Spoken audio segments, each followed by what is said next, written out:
Thank you, everyone, for joining me during these live internet studies. It's really supposed to be an hour and a half long.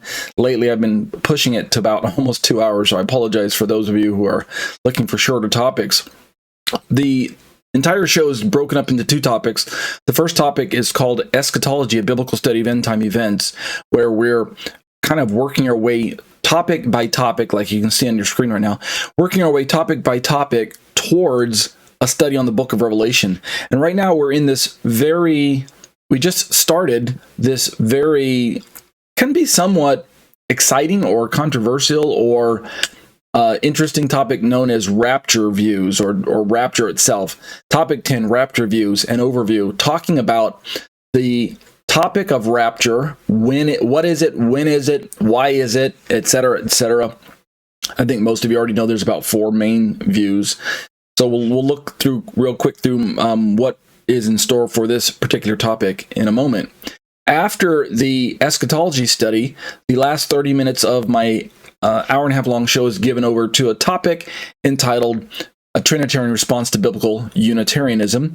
And it is an apologetic work where we look at verses supplied by biblical Unitarian who answers the question about, is God Trinity? They answer the question in the negative.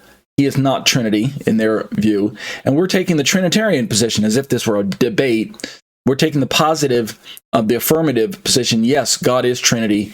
And we're looking through different passages. And right now we just started last week into Isaiah, the very famous passage that we read about during Christmas time, Isaiah 9:6. Unto us a child is born, unto us a son is given, etc., etc. We know the one with all the titles.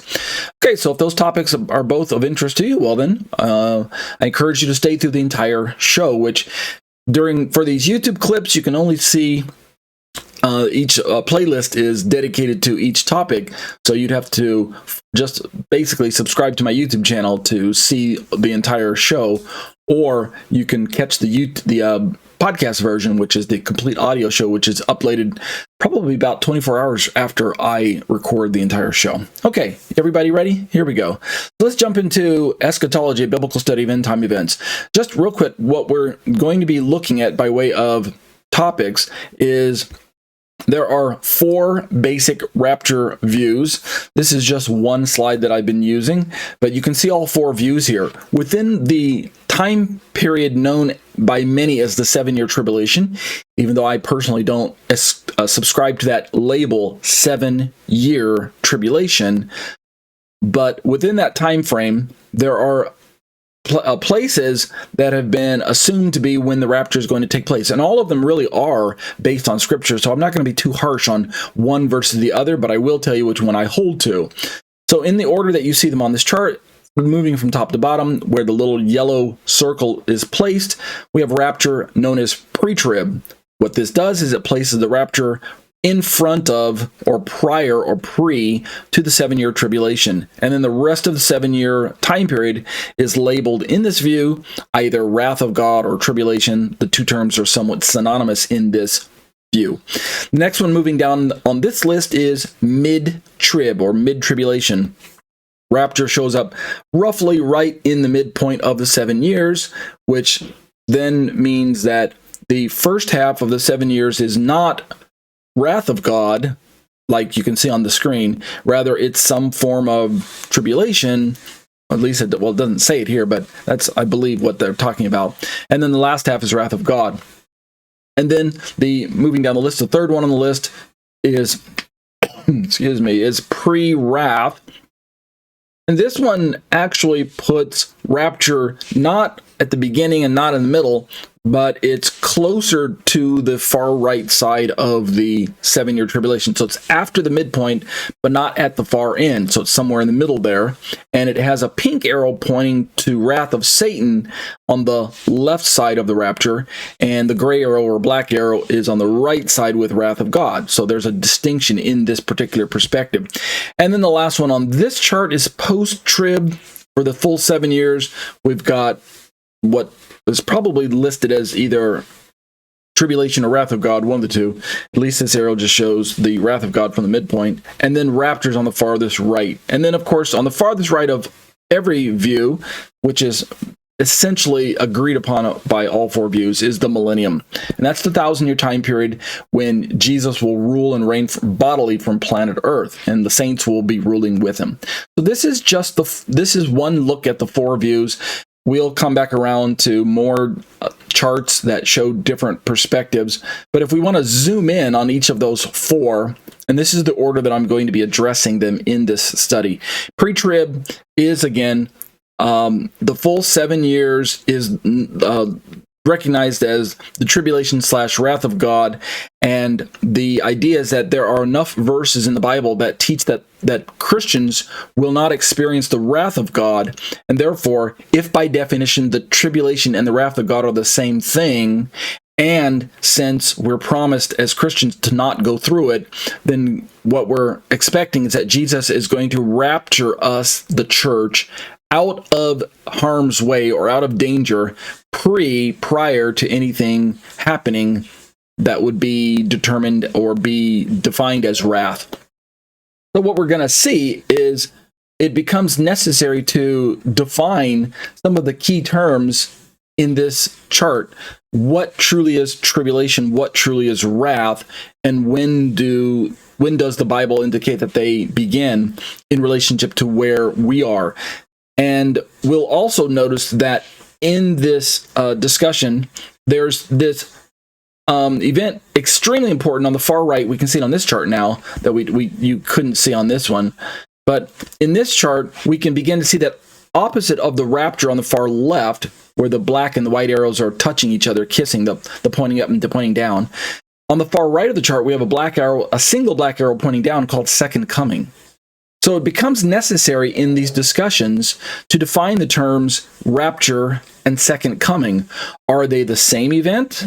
Are they two events separated by a time frame of either 7 years, 3.5 years, or even shorter, 1.5 years, or something to that effect? So looking at these charts, keep your eyes open for these particular markers. Also, it's important to notice that the 3.5 years and 3.5 years is the same for all of the charts. We've got some kind of foundational agreement between all of the four different views. We also have a bit of a marker, an extremely significant marker in the middle with the midpoint where the abomination of desolation, the revealing of Antichrist takes place. And that's also somewhat agreed upon by just about every view here. So here's a closer look, a zoomed in view of the mid-trib. And again, you can see that the black and white arrows touching each other, kissing each other, are right at the midpoint. That represents rapture at the midpoint. And at the far right, you can see second coming.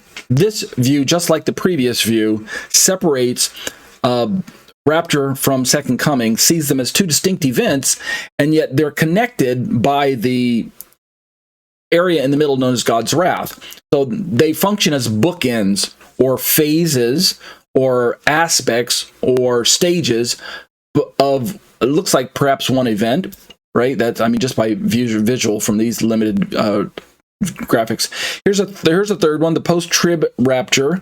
And once again, the 7-year slice is in view. But this is a very different looking rapture, because in essence, the rapture and the second coming are essentially on top of each other. They're the same event. Although we know from reading scripture that the rapture and the second coming are at least have some distinct aspects to them. But what we're saying is that we might not know exactly how long the duration is between the two. Perhaps they're spoken of in such a way as to be synonymous with one another, although there definitely is a movement that goes up and then a movement that comes back down. But how long that duration is between those two movements is debatable, according to the different views that we're working from today, or working on this section. So 7 years are still in view, but God's wrath is the entire 7 years. Midpoint is still there. Tribulation is still there. And yet, rapture and second coming are at the far end of the 7 years. And then, let me just jump over and show you where did I put it? There we go. The pre-wrath view, which is the view that I'm going to tell you right up front that I espouse to, is the same 7 years, but now there's some very important label differences. The beginning of sorrows is essentially the first half of the 7 years. We've got the midpoint. Then we've got the section known as the Great Tribulation happening or taking place after the midpoint. And then the second half of the second half, right? The second half of the 7 years, i.e. the second 3.5 years, is divided into two sections, the Great Tribulation and then the Day of the Lord. So this Day of the Lord is synonymous with with God's wrath. And so if you look where the rapture takes place on this chart, it is the upward pointing white arrow and the downward pointing black arrow. Of course, that's the church going up and the Yeshua coming, the Lord coming down to meet us. So that's the pre-wrath rapture right there. This chart is not assuming that it takes place neatly within a half of the 3.5 years. It's just an approximation. Every view really says that no one knows the day of the hour, although, in my opinion, the post-trib wrath runs into some chronological issues by placing theirs right at the end. They're almost saying that we know when Jesus is coming back. He's coming back at the end of the 7 years. And therefore, I wonder what they do with the verse where Jesus says that no one knows the day or the hour, if we can at least know the day based on the 7 years. In other words, you tell me when the midpoint starts, and I'll tell you when the Battle of Armageddon, when the end of the 7 years is. I mean, that's based on Daniel's timing, and there's no way to get around that. Nevertheless, we'll see what the post-tribbers have to do about that, what they have to say about that when the time comes. But on this chart, the far right is second coming. So pre-wrath separates the two sections, just like the other, like two of the other three do, everyone other than the post-trib. And so they separate them by a space of God's wrath. So all of the views have some understanding of there is some movement going up and some movement coming down, and we're really differing on when the movement going up takes place, but it looks like everyone agrees on when the downward movement takes place at the second coming, which is at the farthest right of the chart, meaning at the end of the 7 years, or something to that effect. Remember, there's another chart. Let's see if I have it. Either one of these charts will work for me. Without getting too complicated, just remember that we're working our way towards this idea that there's some more details. That if you look at this chart, for instance, down at the bottom, we've got Daniel's 7th week of 7 years, but then, and this is the chart supplied by Brother Aaron Eggman, the gentleman who is letting me use many of his resources. He wrote the book, The Saints Go Up and the Wrath Comes Down, and so we're going to look at a lot of his charts. He shows accurately that at the end of the 7 years, there's an extra 30 days per Daniel chapter 8, and then there's another 45 days per Daniel chapter 12. I'm sorry, the 30 days is Daniel 8 and after chapter 12, and the 45 days is also Daniel chapter 12. So what this gives us are details that when we match them up with the book of Revelation, we find that there are events that must take place and I'm going to name off three time frames. There's the end of the 70th week, which is the end of the 7 years. We have that ending marker. Then 30 days later, we have another event that takes place per the book of Revelation. And then 45 days later, so 30 plus 45 is 75, but 45 days later, we have another event that takes place. And if you carefully were looking at the post-trib rapture, according to post-trib, Jesus returns near either the end of the 70th week or the end of the 30 days or the end of the 45 days or somewhere in those time frames. And I don't know how they get around that, because either way, if you say he's coming back at the end of the 7 years, the end of the 30 days, or the end of the 45 days, either way, you know the day and the hour. Well, you might not know the hour, but you at least know the day, because Daniel gave us these markers of 1,260 days for the end of the 70th week, 1,290 days for the end of the 30 days, and then 1,335 days for the end of the 45. So either way, not only did the angel know the exact day of these markers, he committed a spoiler and told Daniel. Right, I'm being kind of funny, but the point I'm trying to bring up is that Yeshua said no one knows the day or the hour, which, stop and think about it, day, hour.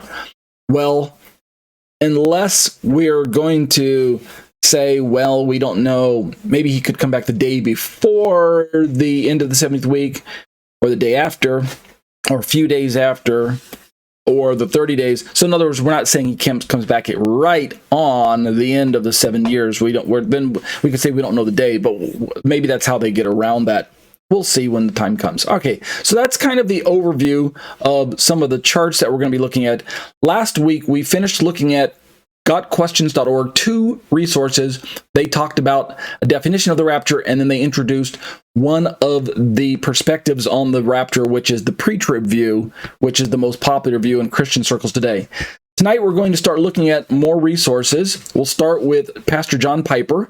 He answers the question from his perspective, what is the rapture? I'll just tell you right now, he is a post-tribber according to the blog, or according to the answer that we're going to read here in a moment from his website, post-trib. So he puts the rapture at the far end of the 7 years. Without saying that he knows the day or the hour, he is saying that if Jesus comes back around Armageddon, and this again, I'm sorry, I jumped too fast. If you look at this chart, according to most chronologers, according to most eschatologists, myself included, the Battle of Armageddon takes place not at the end of the 7 years, but at the end of the 30 days. And thus, if Jesus comes back at the Battle of Armageddon, which he does, where his feet touch down on Mount of Olives, right? He's riding a white horse. That's why there's a horse pictured in this graphic here, this chart.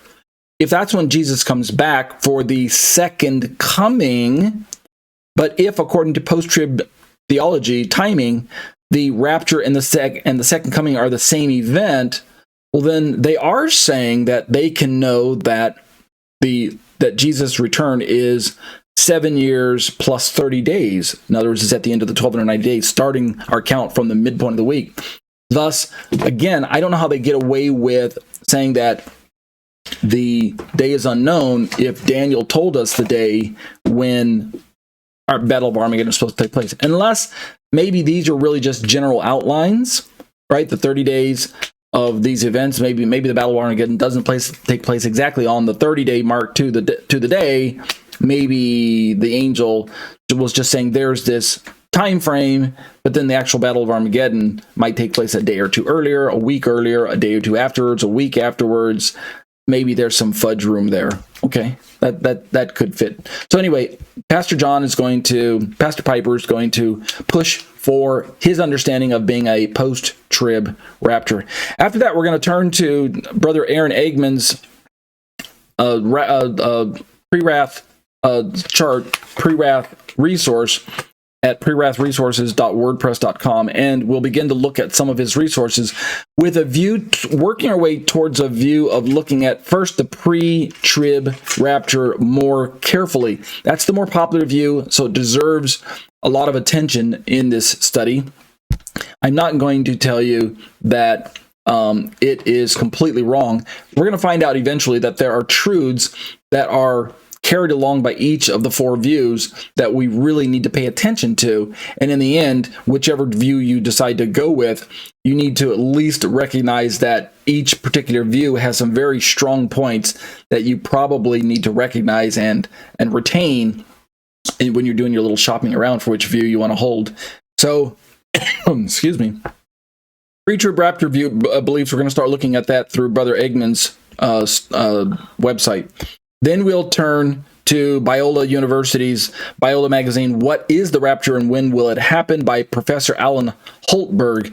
And the reason why I chose this resource is because Professor Holtberg wrote the books on the 4 views of the rapture that I mentioned last week, which are available anywhere that Bible books are sold. And the perspective that he holds, we're going to find out even though he does a review of all the 4 views, in this article here that we're looking at, we're going to find out which view he himself holds to. I won't tell you right away. I'll wait till the time comes.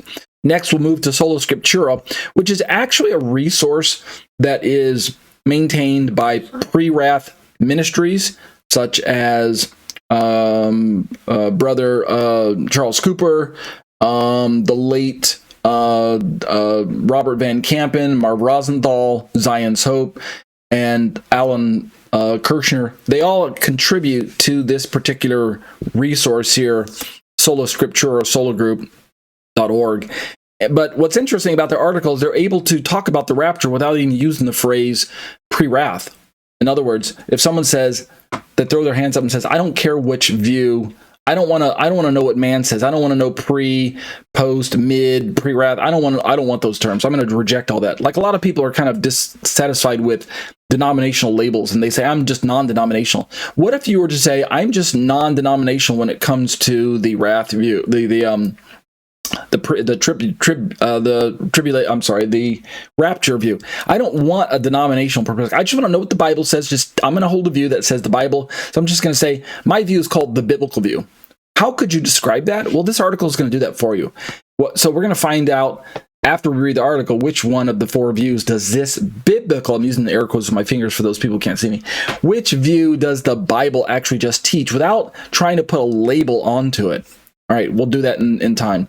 And then after that, we'll begin to turn headlong into topic number 11, making a case for the pre-wrath view, which is the view that I'm holding to. So I put this chart here as a divider between the other topics that we looked at. And then from there, we'll begin to dive directly into pre-wrath resources. We've got Alan Kirshner's website here. We've got more of Brother Aaron Eggman's here and here and here. And then lastly, a few more charts just as we start working our way, winding down from the making the case for the pre-wrath towards looking at topic number, 10, 11, 12. Is that 12? I'm suddenly drawing a blank. 10, 11, 12, yeah. Winding down, looking at towards reviewing or finalizing or summarizing, what does it say there? A final analysis. We'll begin to look at all the four one more time. We've got another resource from gotquestions.org that talks about the strengths and weaknesses of the pre-wrath view. Actually, that's out of order. I want that there. We'll look at that first, and then we'll wind down with some final chart, and then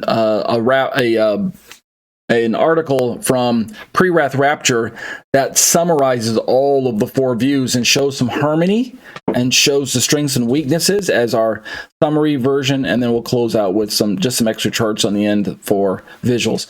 Okay, so that's the whole study. How long that's going to take, I can't tell you, but that's what's in store, and so I hope that you're able to stay with us through the entire study.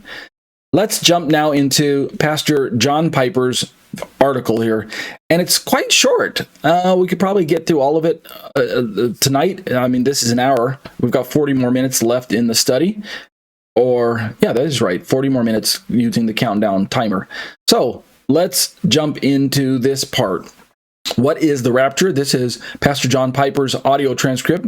And if what I'm looking at right now is a version of the website, which is what's called reader mode. If you use Microsoft Edge, it allows me to strip away the HTML and show a more reading-friendly version of the website. But if I were to unclick or hit F9 on your keyboard and unclick the immersive reader and show you the original website, the original HTML version of the website, like you can see right now, well then, which is at www.desiringgod.org.